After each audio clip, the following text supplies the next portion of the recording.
Welcome to the Extraordinary Health Podcast from All Seasons Integrative Health with your host, Dr. Paul Bekkum. We're here to find the root cause of your health condition and help you to finally feel good again. At All Seasons Integrative Health, we utilize full-body chiropractic care and the latest cutting-edge physical medicine therapies, as well as functional medicine to help you live your full potential. Today we are talking about Carpal Tunnel Syndrome and how it may be affecting you, and a few modalities that we have at the office to help you, especially pulsed electromagnetic field therapy, or PEMF for short. Yes, everybody loves PEMF therapy. Yes. PEMF therapy, let's just kind of cover that here. I mean, carpal tunnel syndrome, obviously that's become, I think it's the number 2 occupational health injury in the United States behind lower back. And obviously it causes a lot of problems with people here. I mean, when they have their hands get, numb and tingly, they start to lose even control where they don't have a grip and all that sort of stuff. It can be very, very troublesome, not only with work, but with obviously home activities too. So one thing that can be helpful in that issues with carpal tunnel syndrome, especially when you're getting irritation like on the median nerve, which is the culprit in carpal tunnel syndrome, or I should say that it's actually probably more the tendons and the misalignment of the carpal bones themselves. PEMF therapy is really, really good at helping reduce pain and inflammation. It's probably, I personally probably wouldn't use it as a number 1 type treatment with carpal tunnel syndrome, but it's definitely something long term that can be very helpful with, just to help keep that inflammation out of the wrist, especially when people are having to go back to work and put that stress back on their wrist. But the number 1 treatment that I would use with it is our class 4 laser that we have in the office, and that's the carpal tunnel syndrome was the reason why our therapeutic lasers were even cleared to be used by the FDA in the first place. So using the laser is very good at treating it through that acute, subacute phase, and out into the chronic type aspect there. But PEMF therapy is probably going to be good in that subacute to chronic, or even as a preventative measure, because PEMF therapy is putting a charge on your body's cells so that your cells can communicate better together. And, if you're having all your cells work better together, then long term it's going to be just a good preventative thing to make sure that if you're getting put into situations where you're stressing that median nerve in the carpal tunnel, that it's going to hopefully at least keep that inflammation down without you having to take medications which are just covering up the symptoms in the first place. So, Now, carpal tunnel, although we always think wrist, pain in the wrist, numbness, tingling, I have found in the past, we talk about here, PEMF and laser therapy to, help minimize pain and inflammation, and as far as treatment, but chiropractic in general, cervical spine, shoulder, elbow, wrist, all that's interconnected. And here at the office, that's where we're going to start. If you're coming in with carpal tunnel, we're going to take a good look at everything. Well, it's, more my specialty is extremities here. And yeah, we always want to, I always say, look at the 3 different things that can be involved in any kind of, physical health issue, which is the nerves. It's the whole neuromusculoskeletal system. So the nerves, even going all the way back to the spinal cord. Sometimes we even have to go back and look at how the spinal cord, even brain, are affected here. The other big thing is the muscles and tendons and the fascia that surrounds them, so myofascial stuff, as well as bone and joint type issues.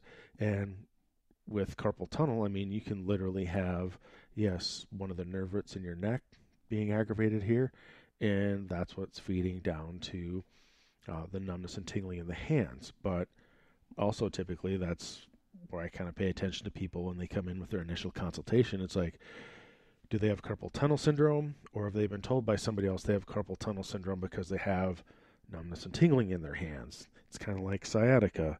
People come in, oh, I have sciatica. Well, how do you know you have sciatica? Well, I have numbness and tingling in my legs. Well, that could be coming from multiple different things, and it might not even be truly sciatica at all. So, Yes, I've come across that a few times in my years of practice of, oh, I have carpal tunnel. Well, do you really have carpal tunnel, or is it stemming from somewhere else? yeah, and again, when we have people come in the office, there's a kind of a muscle testing screen, range of motion that we look at, and you'll be able to feel it for yourself. We actually have some new testing equipment coming in that is thermography, so we can even see, is that nerve getting aggravated, possibly all the way up at the neck? Is it being affected, at the shoulder, at the elbow, or is it truly down in the wrist? I mean, I think true carpal tunnel syndrome, where it's affected just at the wrist alone, is probably less than 20%. Mm-hmm. I can agree there. How about carpal tunnel? I've heard a lot with pregnancy. Would you treat that differently? I mean, as far as we're not going to be using certain modalities, on pregnant patients. I mean, we might use some therapeutic ultrasound. We can use the laser. Obviously, we make sure we're not shining it, towards the abdomen or anything like that. But we're going to focus it on the area that's needing to be addressed there. Still going to be adjusting, probably anything that we're finding with the exam, whether that be, from the neck to the shoulder blade, collarbone, the shoulder itself, the elbow, whether it be the radius or the ulna, or all the way down into the wrist, where we have 8 different carpal bones, and if any of those are out, it went through the CCEP program, and Dr. Heron would say it really kind of got labeled wrong. It shouldn't be carpal tunnel syndrome. It should be the carpal flat syndrome, because really what ends up happening with people, your carpal bones should form an arch, just like would see in an arch of a medieval doorway. And what ends up happening with most people when they do have the problem at the wrist itself is that a normal arch that you would have there with the carpal bones has flattened out. It's dropped. And then what ends up happening then is you have the flexor tendons that control your fingers and your hand are now compressing that median nerve right against what is called the transverse carpal ligament.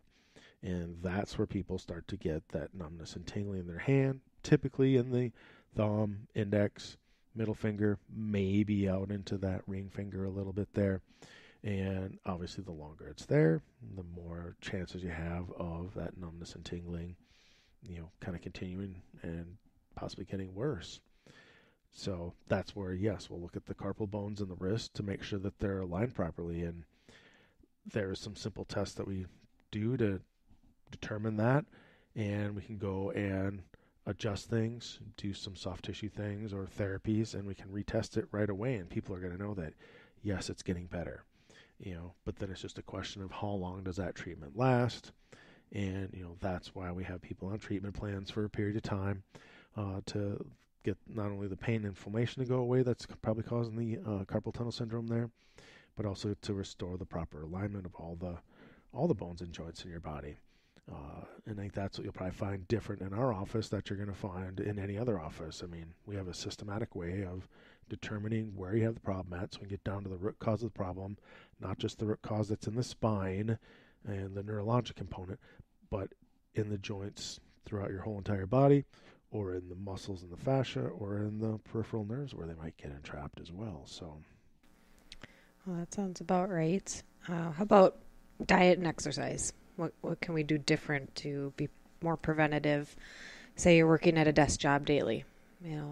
Diet, exercise, are there certain stretches individuals can do? Yeah, I mean, they get into, they call sitting the new smoking now, because you're getting a lot of the same side effects, probably even worse at that sometimes. If you're sitting down at your job all day long, you're compressing even a lot of the blood vessels and all that sort of stuff that are going to your legs. Big thing for people with any kind of work situation is to try and get up at least once an hour to do anything that helps reverse the posture that you're in. And, so 5 to 6 minutes every hour, just get up, go to the bathroom, go get a drink of water, do some stretches with your hands. If we're talking carpal tunnel here, put your hands almost like in a prayer type position and try and sink, like if you're sitting down and you start with your hands up by your face, you want your hands to slowly drop down, towards your chest, and you're going to feel a stretch in those flexor tendons that are going into your hands. You can also then, from your hands, let your hand slowly rotate out. So instead of your fingers pointing towards the ceiling, slowly let them rotate over and allow them to almost point to the ground. And that's going to stretch some of the different flexor tendons. You'll probably feel it as you slowly roll those hands over there. And then the other thing is to take and put the backs of your hands together and do about the same thing. And just rotate the hands out so your fingers are pointing out away from your body. And then rotate your hands so that your fingers are pointing kind of more in towards your body. And that's going to hit more some of the extensor tendons. A good exercise that I have people do, it's not necessarily, most people grab like the grip strength things. That's probably the worst thing to do. You're now strengthening your flexor tendons and you're compressing that median nerve. You actually want to get like a rubber band type of device that goes around your fingers, and you want to try and extend your fingers out. That's going to work your extensor tendons and muscles. So that helps to actually balance out, like if you're keyboarding all day long, what are you using? All your flexor tendons. So to balance that out, it's when you get into ergonomics or trying to do reverse, I would call posture types of things, or reverse exercises to reverse what's kind of happened with any kind of an injury. It's about 10% of the time is what you need to do in the opposite direction so that you can literally reverse what's been going on during the day. So if it's been keyboarding, using your flexor tendons, having a rubber band, and there's some really cheap exercise devices you can buy off of like Amazon.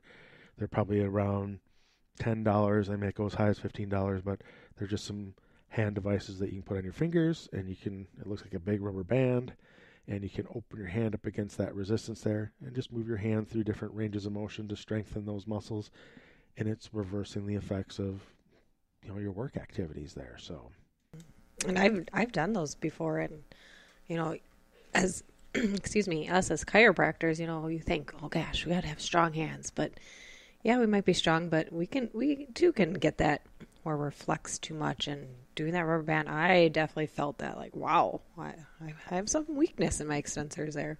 I think what most people don't realize is that even when you're working the muscles in the opposite direction, you're also causing the muscles, I'll just give you some big terms here, concentrically contracting the muscles. So like if you're closing your hand and making a fist, you're now working your flexor tendons.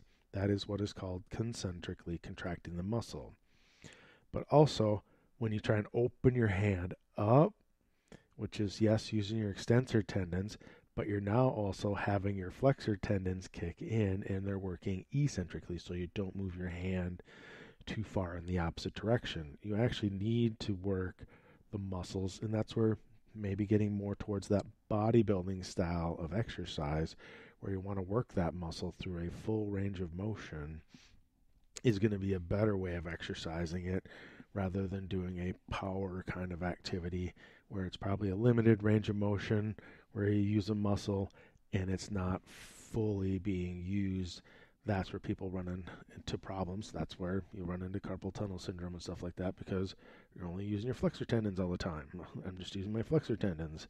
So by working the muscles in the opposite direction, you can keep that kind of balanced out, and you're going to have less and less problems. And that's just a good ergonomic thing or exercise type thing to do for your body overall in any kind of a situation. So if you work your biceps muscles too much, you're picking up things all day long, you actually want to do some exercises where you're going to actually use your tricep muscles to work in the opposite direction. Again, at least 10% of the time, to kind of keep it balanced out. It doesn't need to be 50-50 here, but... Just thinking about, the past few years and the big C word with COVID and people starting to work at home more. Have you seen more type symptoms or syndromes like carpal tunnel? I think people just have really bad ergonomics at home. I mean, they're sitting on their couch, working with a computer on a coffee table height. Hopefully after a while they've slowly improved their ergonomics because they can't probably do it for very long. But I think there's been more people that have had, more stress on their back, on their shoulders, on their wrists and hands because they're not, setting up their workspace if they are working from home in an ergonomic fashion. So, Makes sense. Are workplaces more equipped or adequate in ways where they can help individuals be more ergonomic nowadays? Like anymore, yes. I mean, there's a lot of ergonomic products out there and all that people can be using to mitigate some of the injuries that have happened as far as repetitive stress injuries like carpal tunnel syndrome. But everybody's different too, so you got to obviously fine-tune things for a person's body size. Some people might have shorter arms, some people have longer arms, some people have shorter torsos or longer torsos. So that's where, you can't just blanketly say this chair is the best ergonomic chair out there. It might be for the average person, but this person might not fit them very well that way. So again, I try not to use cookbook approaches with patients as far as treatments. I mean, obviously we have kind of that backbone of here's the things that we're going to use, but everybody's going to be different as far as how we apply it to them and exactly what they need.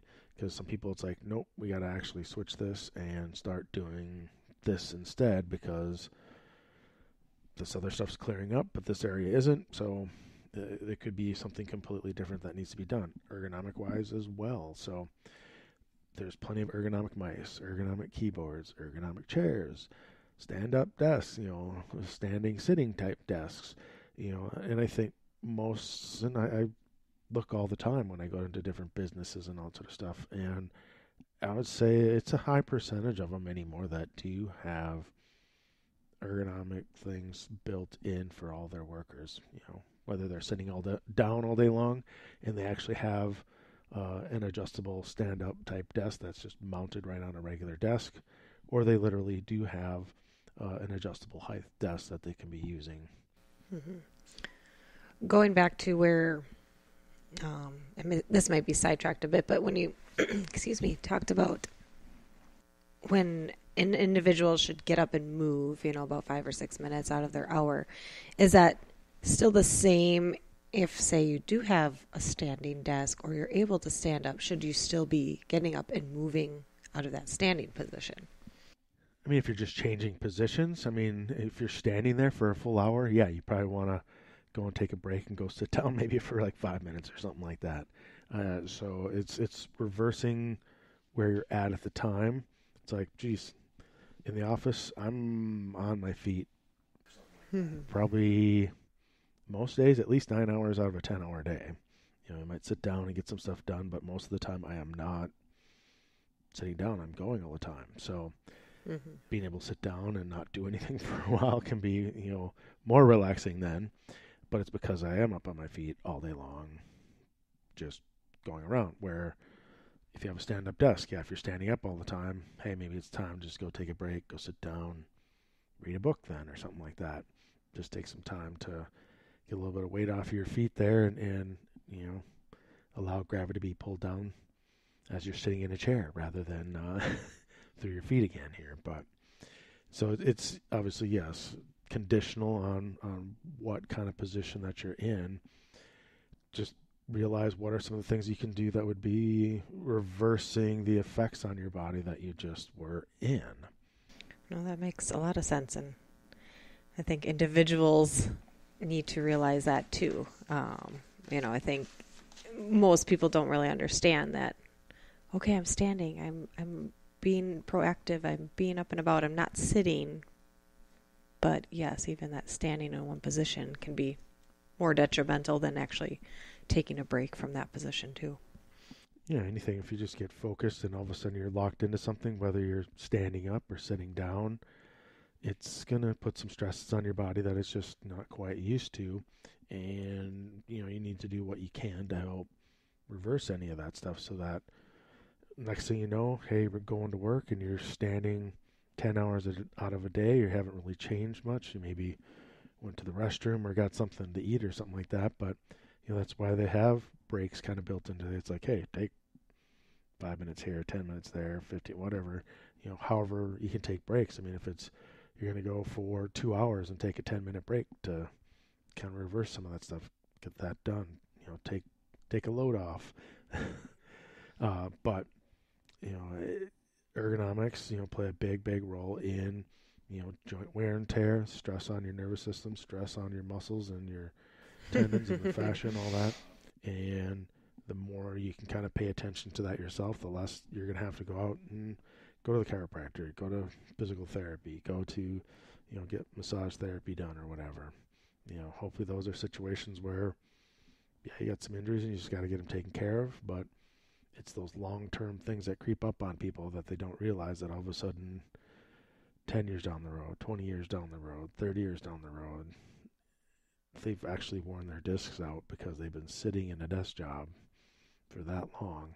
They have poor circulation. They're starting to get things like neuropathy, and their diet's been horrible, and they just have health things accumulating because they just really haven't been paying attention to make sure that they're ergonomically healthy, eating healthy. I mean, these things creep up on people and they just don't realize what they're doing to themselves because you just haven't paid attention. So, on that note, let's pay attention to our health. Let's watch our ergonomics, eat healthy, exercise regularly, drink our waters.